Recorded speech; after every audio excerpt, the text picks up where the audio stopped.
कैसी रोशनी आ रही है झोपड़ी के अंदर से। इसके अंदर तो तारावती रहती है ना। सुनो बहन, रात का समय हो रहा है, जल्दी चलो यहाँ से। यहाँ बिल्कुल मत रुको, मैंने सुना है कि ये काला जादू करती है। जल्दी चलो यहाँ से, वैसे ही सुनसान रास्ता है। दोनों फौरन वहाँ से चली गईं। झोपड़ी के अंदर क्या हो रहा था उन्होंने देखने की भी कोशिश न की। पूरे गांव में तारावती को सब बहुत बुरी औरत मानते थे, उसे दुत्कारते रहते थे। यहाँ तक कि तारावती गांव वालों के डर से गांव के बाहर ही एक झोपड़ी बनाकर रहा करती थी। अगली सुबह तारावती ने इष्ट देवता की पूजा की। तारावती गर्भवती थी। आपके चरणों में कोटि कोटि नमन। जिस श्राप की वजह से मुझे परीलोक से निकाला गया था, उसका पश्चाताप करने का समय आ गया है। मैंने अपनी सारी शक्तियां अपने पेट में धारण कर ली हैं। जैसे ही इस बच्ची का जन्म हो जाएगा, वो सर्वशक्तिशाली होगी। मेरी बच्ची जैसे ही 18 साल की होगी, मेरी सारी शक्तियां मेरी बच्ची को विरासत में मिल जाएंगी। पास से ही कुछ औरतें गुजर रही थीं। हे भगवान, ये क्या जादू है। इस चुड़ैल को तो देखो उमा, इसका पेट देख कितना बाहर आ रहा है। लगता है गर्भवती है, 9वां महीना चल रहा है। अरे ये क्या बकवास कर रही है तू, जरा मुझे भी तो ढंग से देखने दे। हे राम, तू सही बोल रही है। अरे इसको कल ही तो मैंने बाजार में देखा था। गर्भवती तो नहीं लग रही थी कहीं से भी, पतली दुबली लग रही थी, लेकिन आज तो ऐसा लग रहा है कि मोटा डाबर खाकर बैठी है। वो दोनों औरतें डर के मारे फौरन राजा के दरबार में पहुंची। राजा को ये सारी बातें बताईं। राजा ने सैनिकों को तारावती को लेकर आने के लिए कहा।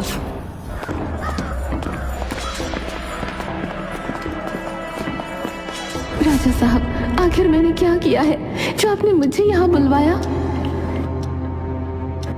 गांव वालों का आरोप है कि तुम काला जादू करती हो। उनके हिसाब से कल तक तुम गर्भवती नहीं थी, लेकिन रातों रात तुम गर्भवती हो गई और तुम्हारे साथ कोई पुरुष भी नहीं है। बताओ तारावती, क्या माजरा है?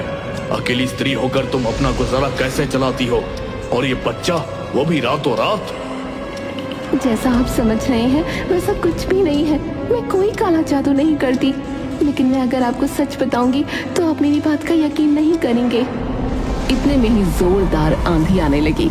महल के दरवाजे और खिड़कियां खुली थीं, इसीलिए हवा महल के अंदर भी घुस गई, जिसके कारण गांव वालों में तेज हंगामा हो गया।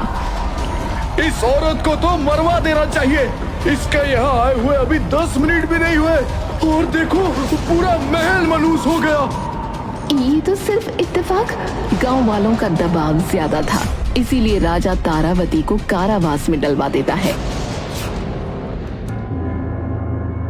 लेकिन गर्भवती औरत को फांसी के फंदे पर नहीं चढ़ाया जा सकता था, इसीलिए राजा का आदेश था कि जब तक तारावती मां नहीं बन जाती तब तक उसे कोई भी परेशानी नहीं आनी चाहिए। जैसे तैसे 1 महीना बीता। अब तारावती के बच्चे का इस दुनिया में आने का समय हो गया था।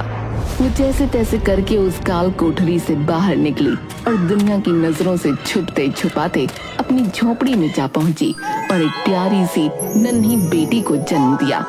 मैं जानती हूँ कि अब तक पूरे महल में मेरे भागने की खबर फैल गई होगी और सैनिक आते ही होंगे मुझे लेने के लिए, लेकिन मैं अपनी बच्ची को उनके हवाले नहीं कर सकती।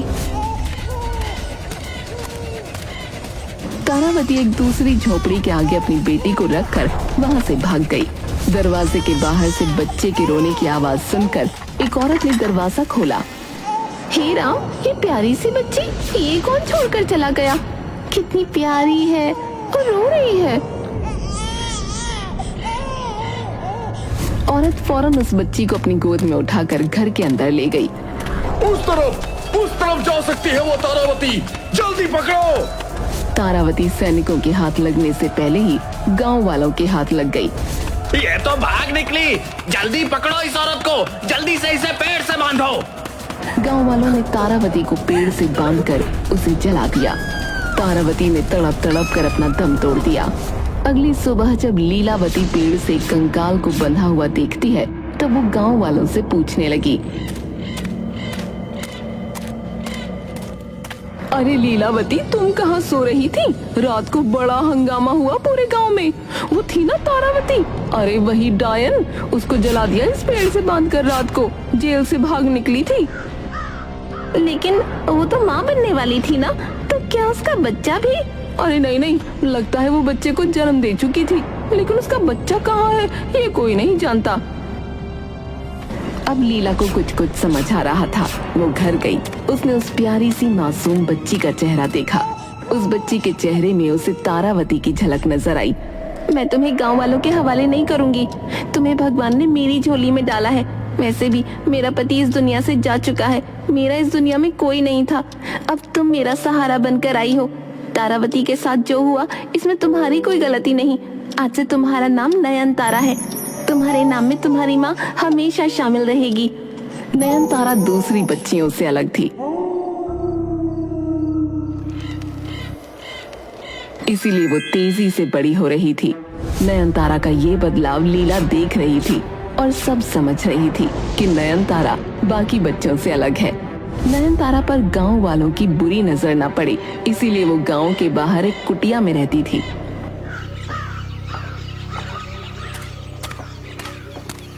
माँ ये देखो, मैं मीठे मीठे बेर लेकर आई हूँ।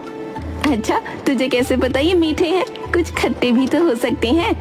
सब पता है माँ, कोई सा भी चख लो, सब मीठे हैं। नयन तारा कोई साधारण लड़की नहीं थी, बल्कि वो एक जादुई लड़की थी। लीला को भी काम में कोई भी मुसीबत आती तो नयन तारा अपने जादू से चुटकियों में वो काम पूरा कर दिया करती थी। अरे बारिश की वजह से लकड़ियाँ गीली हो गई हैं। मुझे भी याद नहीं रहा कि रात को बारिश हो सकती है। मैंने लकड़ियों को अंदर रखा ही नहीं। अब खाना कैसे बनेगा? तभी नयन तारा उन्हीं गीली लकड़ियों में आग लगा देती है। इसमें इतनी हैरानी की क्या बात है माँ? लकड़ियाँ ही तो है, वो तो जलेंगी। उनका काम है जलना। ये जल गई, अब बना लो खाना। नयन तारा को लगता था कि ये सब सिर्फ इत्तेफाक है, लेकिन दरअसल ये तो उसके जादू की वजह से होता था। अब जैसे तैसे नयन तारा बड़ी हो रही थी, वैसे वैसे लीला भी बुजुर्ग होती जा रही थी। ये पेड़ तो बहुत ऊंचा है, लेकिन जो फल पेड़ के सबसे ऊंचे हिस्से में होता है वही वाला स्वादिष्ट होता है। इंतजार करना पड़ेगा, जब वो नीचे गिरेंगे तब मैं अपनी नयन तारा को खिलाऊंगी। आपको सबसे ऊंचे वाला फल खाना है ना माँ? ऐसा बोलकर नयन तारा पेड़ पर हाथ रखती है। ऐसा करते ही पेड़ के सारे फल नीचे गिर पड़े। मैं आपको उठाकर देती हूँ सबसे मीठे वाला फल।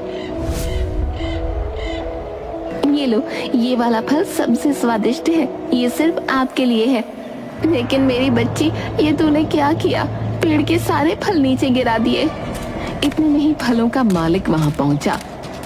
मेरा इतना नुकसान कर दिया, मेरे पेड़ के सारे फल तोड़ दिए, मैं तुम्हें छोड़ूंगा नहीं। मुझे माफ कर दीजिए, मेरी बच्ची को भी माफ कर दीजिए।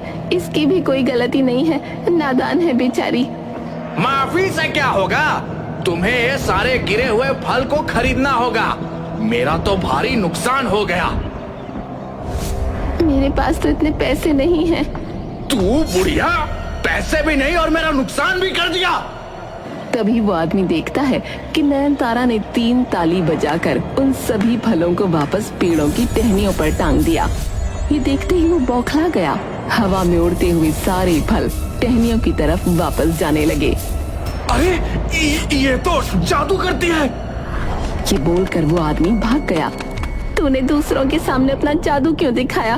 मेरी बच्ची, वो पूरे गांव में ढिंढोरा पीटेगा। चल जल्दी चल यहाँ से। लीला नयन तारा को लेकर वहाँ से भागने लगी और फौरन दूसरे गांव जा पहुँची। दूसरे गांव में वो नदी किनारे कि कोई उसे वहाँ ढूंढ न ले। कल तेरा जन्मदिन है, तू 18 साल की हो जाएगी। तुझ में अकल कब आएगी? तू इतनी बड़ी हो गई है, हमें वो गांव छोड़ना पड़ा। मुझे माफ कर दो माँ, वो सब अनजाने में हो गया। लेकिन अब हम कहाँ रहेंगे? मुझे तो कुछ समझ नहीं आ रहा।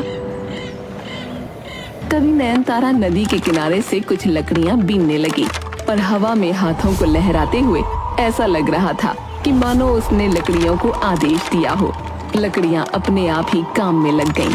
धीरे धीरे उन लकड़ियों से एक झोपड़ी बनकर तैयार हो गई। वो झोपड़ी बहुत सुंदर और टिकाऊ सी थी। ये झोपड़ी तो बहुत सुंदर है। अच्छा, तू घर में बैठ, मैं खाना पकाने का कुछ जुगाड़ करके आती हूँ। लीला नदी के किनारे उगने वाली सब्जियों को बीनने चली गई, लेकिन इतने में ही एक अनहोनी हो गई। लीला का पैर फिसला और वो नदी में जा गिरी। नयनतारा, मुझे बचाओ। नयनतारा भागते हुए अपनी माँ के पास आई। नयनतारा को तैरना भी नहीं आता था। वो देखती है कि उसकी माँ पानी के अंदर डूब चुकी है और अब वो कहीं नजर नहीं आ रही। नयनतारा रोते हुए, माँ, मैं आपको कुछ नहीं होने दूंगी। कहाँ गई मेरी माँ? इस मनहूस नदी ने मेरी माँ को डुबा दिया। मैं इस नदी को सुखा दूंगी। नयनतारा गुस्से में नदी में कदम रखती है और ऐसा करते ही पूरी नदी सूख गई। सारी मछलियां फड़फड़ाने लगीं। नयनतारा ने देखा कि नदी के बीचों बीच नयनतारा की माँ बेहोश पड़ी है। वो फौरन अपनी माँ को उठाकर नदी से बाहर निकली और कुछ ही पलों में लीला को होश भी आ गया। लीला ने देखा कि नदी बिल्कुल सूख चुकी है। मछलियां फड़फड़ा रही हैं। ये तूने क्या किया? मेरी जान बचाने के लिए इतने सारे बेजुबान जानवरों की जान लेने पर उतारू हो गई तू। नदी को जल्दी से पहले की तरह कर मेरी बच्ची। माँ, इस नदी ने आपकी जान लेने की कोशिश की। मैं इसमें दोबारा से जान नहीं लाने वाली। मेरी बच्ची, मेरी बात सुन। सब कुछ विधि का विधान है। गलती मेरी ही थी कि मैं नदी के ज्यादा पास आ गई और मेरा पैर फिसल गया। बेटा, तू जल्दी से नदी में फिर से पानी ला। उसके बाद नयनतारा दोनों हाथ जोड़ लेती है। देखते ही देखते नदी फिर से लहराने लगी। नदी में पानी भर गया। माँ, शुक्र है कि आप ठीक हो। खाने की चिंता आप मत करो, वो मैं देख लूंगी। आप चलो घर के अंदर। लीला जानती थी कि नयनतारा में बहुत ज्यादा शक्तियां हैं। नयनतारा अपार शक्तिशाली थी और अब वो 18 साल की होने वाली थी। कल सुबह होते ही मैं नयनतारा को सारी सच्चाई बता दूंगी। नयनतारा को अपनी शक्तियों का अभी एहसास नहीं है। अगर ऐसा ही रहा तो कहीं उसके हाथों कोई अनहोनी ना हो जाए। मुझे उसे सच्चाई बतानी ही होगी। अगली सुबह हुई। जन्मदिन की ढेर सारी बधाई हो मेरी प्यारी सी नन्ही परी। अब तो मैं बड़ी हो गई हूँ ना माँ। अब आप मुझे नन्ही परी क्यों बोल रही हो? मेरे लिए तो तू हमेशा नन्ही परी रहेगी। आज तू 18 बरस की हो गई है। मैं तुझे तेरी जिंदगी से जुड़ा एक बहुत बड़ा सच बताना चाहती हूँ। मेरी बात ध्यान से सुनना। मैं तेरी माँ नहीं हूँ। ये कैसा मजाक है माँ? तेरी माँ का नाम था तारावती। वो तुझे जन्म देते ही मर गई। गांव वालों ने मार डाला उसे। तेरी माँ ने कभी किसी का कुछ नहीं बिगाड़ा था। कोई नहीं जानता था कि वो कहाँ से आई है, तेरे पिता कौन है। ये सारे राज तेरी माँ के साथ ही चले गए। तेरी माँ तुझे मेरे दरवाजे पर छोड़कर गई थी। तब से मैंने फैसला किया था कि तुझे कभी भी ये सच पता नहीं चलने दूंगी। मुझे डर था कि कहीं ये सच जानने के बाद तेरे मन से मेरे लिए प्यार कम ना हो जाए। मेरे लिए ये मान पाना बहुत मुश्किल है माँ कि आपने मुझे जन्म नहीं दिया। लेकिन माँ तो मेरी आप ही हो। मेरी वजह से आप गांव वालों से लड़कर गांव छोड़कर यहाँ रहने आ गई। मुझे अकेले पाल पोस कर बड़ा किया। नयनतारा अपनी माँ के गले लग गई और खूब रोने लगी। अब मेरी बात ध्यान से सुन। तेरी माँ कोई आम इंसान नहीं थी। जैसा कि मैंने कहा कि कोई नहीं जानता वो कौन थी, और अपनी माँ की तरह ठीक तू भी कोई आम लड़की नहीं है। तू एक जादुई लड़की है। तेरी शक्ति दिन ब दिन बढ़ती जा रही है।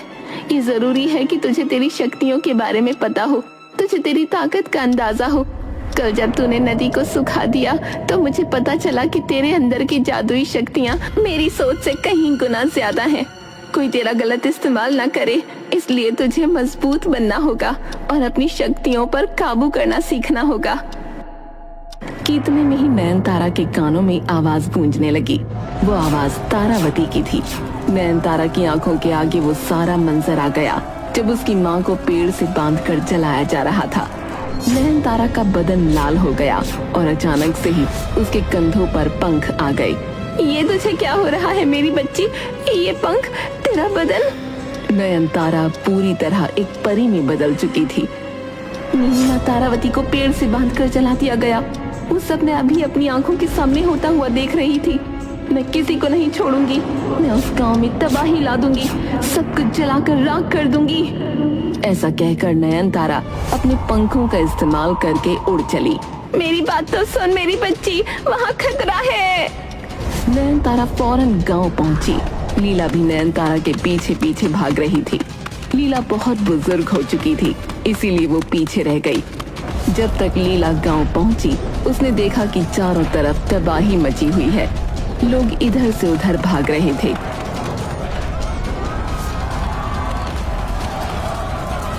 पूरे गांव में आग लगी हुई थी।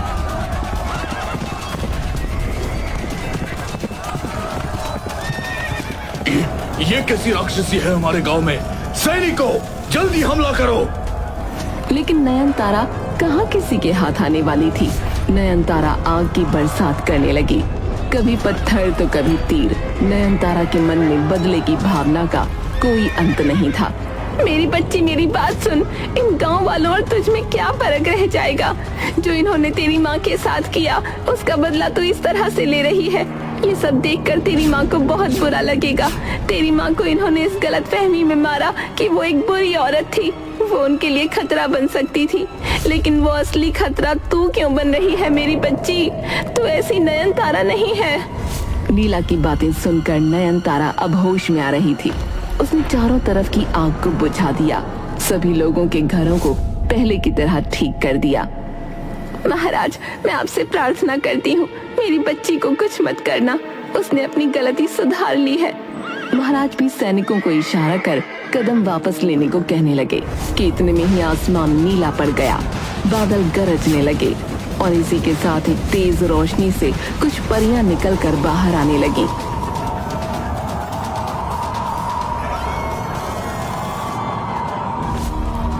सारा गांव ये नजारा देखकर हैरान था। नयनतारा, आप परीलोक की राजकुमारी हो। परीलोक की राजकुमारी? आप क्या कह रही हैं? मुझे कुछ समझ नहीं आ रहा। जी हाँ, आपकी माँ तारावती परीलोक की रानी परी थी, लेकिन उन्हें दुश्मन देश के राजा से प्रेम था। उनकी प्रेम कहानी तो सफल ना हो सकी, लेकिन इसके साथ साथ तारावती रानी परी को श्राप दिया गया और इस श्राप की वजह से वो धरती पर रहने लगी थीं। उन्होंने एक दिन फैसला किया कि अब पश्चाताप करने के लिए उन्हें अपनी शक्तियां त्यागनी होंगी, लेकिन शक्तियां इतनी अपार थीं कि उन्हें सुरक्षित रखने के लिए किसी बहुत मजबूत इंसान की जरूरत थी। इसीलिए उन्होंने आपको अपने पेट में जगह दी। आप अपनी माँ की शक्तियों के साथ ही पैदा हुई हो। आज आप 18 वर्ष की हो गई हैं। इसीलिए आपको अपनी माँ की पूरी शक्तियां मिल चुकी हैं। अब आप बिल्कुल तैयार हो परीलोक को सही रास्ते पर चलाने के लिए। हम आपसे प्रार्थना करते हैं कि कृपया आप हमारे साथ चलिए। अच्छा, तो आप लोग हो मेरी असली माँ के असली गुनहगार? और सुन लो मेरी बात, मैं अपनी माँ लीलावती को छोड़कर कहीं नहीं जाऊंगी। नयनतारा राजकुमारी, तारावती परी को परीलोक से बेदखल करने का अंजाम पूरा परीलोक आज तक भुगत रहा है।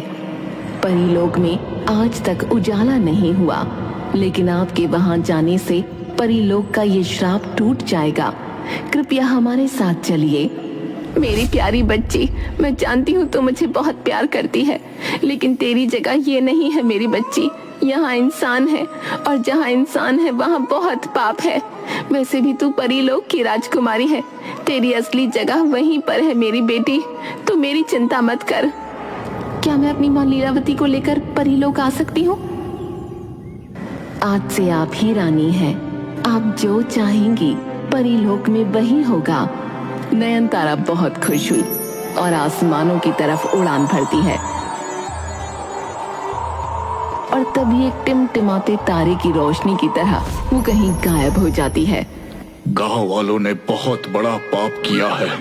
तारावती को जान से मारकर। वो तो बेचारी निर्दोष थी। सभी को कर्मों का फल मिल चुका है। और उस दिन के बाद से नयनतारा अपनी माँ लीला के साथ परीलोक में हमेशा हमेशा के लिए खुशी खुशी रहने लगी। जादुई लड़की की कहानी अब पूरे गांव में प्रचलित हो चुकी थी। यहाँ तक कि आसपास के 7 गांवों में भी जादुई लड़की की कहानी कई सालों तक जिंदा रही।